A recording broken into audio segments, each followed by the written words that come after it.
Have you ever wanted to say, I can play the guitar, or I can cook amazing ramen in Japanese? Well, talking about your abilities is a huge part of any language, but in Japanese, it's not always as simple as one little word. So today, we are going to break down the two most common and useful ways to say, I can. You know, this is probably one of the first questions any Japanese learner runs into.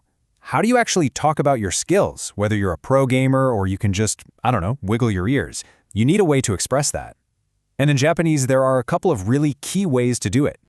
And that is exactly what we're going to do. We're going to zero in on the two most common patterns you'll see out there based on our source material. And trust me, by the end of this, you'll be able to talk about what you can do with a lot more confidence. So, here's our game plan. We'll start with a quick overview, then we'll dive deep into our two main patterns with plenty of examples. And finally, we'll put them right next to each other so you can see exactly when and why you might use one over the other. Sound good? Let's get into it. Right, so in Japanese grammar, these are often called possible expressions, and honestly, that's a perfect way to think about them. It's all about what is possible for you to do. We're going to break this down step by step and make it super clear. Okay, let's jump right into our first pattern.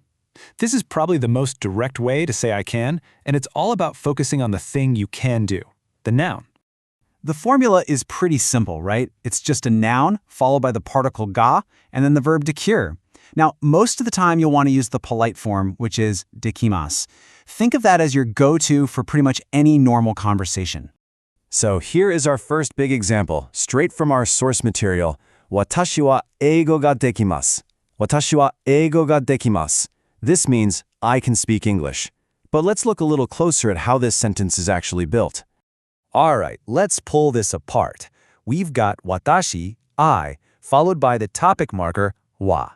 Then comes our noun, eigo, for English. After that, we have the really important particle, ga, which points to the thing you're able to do. And finally, the star of the show, dekimasu, which means can do. See? Simple and clean. Now here is the really cool part about this pattern. Did you notice what's missing? There's no verb for to speak. And that's because the combination of English and can do already implies it. The action is just understood, which makes this a super efficient and common way to say it. Okay, let's try another one. 彼女はテニスができます。彼女はテニスができます or she can play tennis. As you can see, it's the exact same pattern. We've just swapped out the skill. Let's break this one down too. And here it is. We have kanojo for she and tennis for tennis. And then again, there's our key phrase, ga dekimasu. Just like with the English example, we don't need to say the verb play. The pattern handles all the heavy lifting for us. Pretty neat, huh? All right, I think you've got that first pattern down. So now, let's move on to our second pattern. This one lets you be a little more specific and descriptive about the action you're talking about.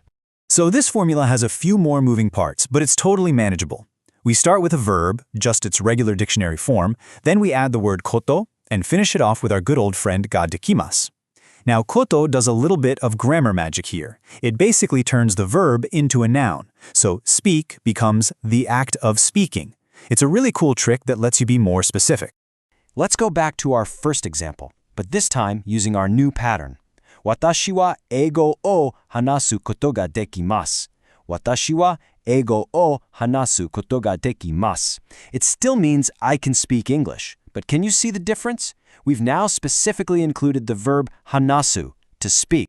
This breakdown really shows what's going on. The subject of the sentence isn't just English anymore. It's the whole chunk, eigo o hanasu koto. Eigo o hanasu koto, which literally means the act of speaking English. So what we're really saying is, the act of speaking English is possible for me. And that is the absolute key difference. With this second pattern, you're not just implying the action, you're spelling it out. You're not just saying you have some general ability with English, you are specifying that the ability is speaking it. It just adds that extra layer of precision. So let's see how this works with our tennis example. 彼女はテニスをすることができます。彼女はテニスをすることができます。Notice how we've now added the verb する, which in this context means to do or to play. It makes the sentence much more explicit about what she can do. And this pattern is also super flexible. Check out this great example from our source material. 3月中旬から桜を見ることができます。3月中旬から桜を見ることができます。This means, from mid-March, you can see the cherry blossoms. So you see, it's not just for talking about your own skills, It's for talking about what's possible in general. Okay, so you've seen both patterns in action. Now, the real question is, when do you use which? Let's put them side by side to really nail down the differences. Here it is, the head-to-head comparison. The one on the left, the noun-focused pattern, is short, sweet, and really common in everyday conversation. It's fantastic for quick, simple statements. The one on the right, the verb-focused pattern, gives you that extra precision. You'll definitely hear it in speech, but it also has a slightly more formal feel and is very common in writing, where being crystal clear is important. So let's boil it all down. What do you really need to remember? Use noun plus ga dekimasu for those simple, direct statements, especially when you're just chatting.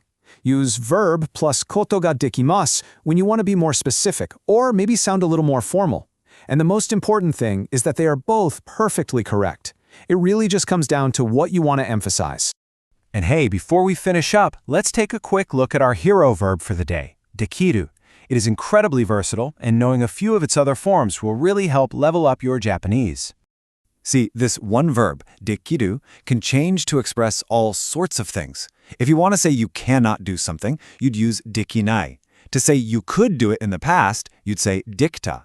This single verb really opens up a whole world of things you can talk about. And there you have it. You've just added two incredibly powerful patterns to your Japanese toolbox. But, of course, this is just the beginning. Our source material actually hints that there are other verbs of possibility out there. So that leaves us with a new question. What other ways are there to talk about ability in Japanese, and how do they change the feeling of what you're saying? Now you're ready to go find out.